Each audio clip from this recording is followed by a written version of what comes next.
seems like any day this season that's not raining, you got to get out in the garden and take advantage of it.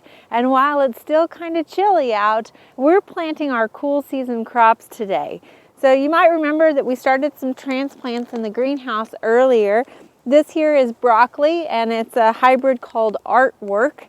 Now this particular broccoli might be a little bit different than some of the broccolis because it's known as stem broccoli or baby broccoli, and so it actually gets little broccoli florets on it. You often find it in gourmet stores and stuff.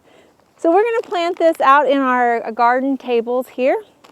Now when you're doing this, you can see we have true leaves on here, so we know that they're ready to plant. These leaves reflect the actual broccoli plant, whereas these were the seed leaves or the codlings down below. And that's the initial leaf that a seedling produces. Now to get these out of the 6-pack, you don't want to pull on the stem too much because that could damage it. You want to put your fingers on either side of it and kind of squeeze the root ball a little bit and let them fall into your hand that way so that you can get them without damaging the stem. Now you can see we've got our bed prepped here, but before we plant this, we're going to go ahead and sprinkle a little bit of slow release fertilizer because these guys are like young teenagers and they're going to be doing a lot of growing and they're going to need some nutrients in order to do that. So we're just going to dig a little bit of a hole. We want to make sure that we're buried at the same level that the plant was growing at. And there you have it. As we're digging our hole, that kind of incorporates the fertilizer that way. So we'll go ahead and just plant 6 plants in here. Now you'll notice as I've been handling these, I've been trying to hold them by the root ball or at the very least by the leaves themselves. You don't want to really manage the stem too much and handle that stem too much, because if it breaks, then you've lost your seedling and all the time that you've put into it. Now on this side, we're going to plant our cabbage that is a hybrid called Katarina. Again, this is an All-America Selection winner, and this cabbage is known for having small 4-inch size heads, so it's perfect for a patio, and we thought again it would be perfect for our table garden here. So we're going to plant this over on this side. Now most of them have just one seedling in them, so we can go ahead and plant that.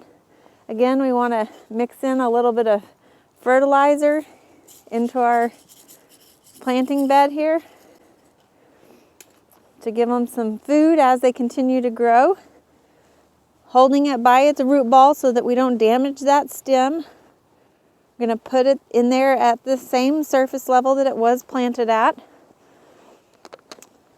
Now one of these has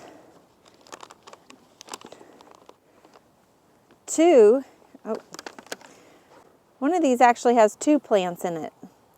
So what you can do again is you can clip one of those if you wanted to, or you can gently try to tease those apart if you want to try to plant both of them, knowing that you are doing a little bit of damage to the roots as you gently tease those apart.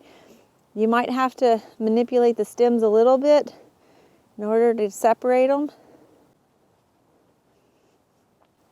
Just kind of shake some of that dirt off as you're doing this. Again, you can see how much more disruptive this is to the root system versus just planting them. So there we've got those pulled apart. We'll go ahead and plant one of them. So that's just another alternative if you want to save as many of your seedlings as possible. You can do it that way. Now that we've got them planted, we want to make sure to label our plants again. You can either transfer the labels that were on your seedlings or go ahead and create new labels. We're going to make some bigger ones here for ours. Now that we've got them labeled, we just want to make sure that we water them in so that we have good root to soil contact.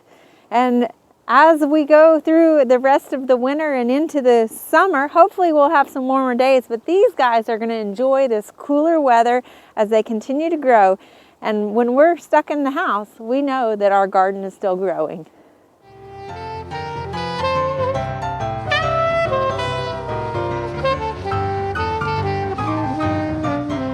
We hope you enjoyed this video. It's part of our Oklahoma Gardening YouTube channel.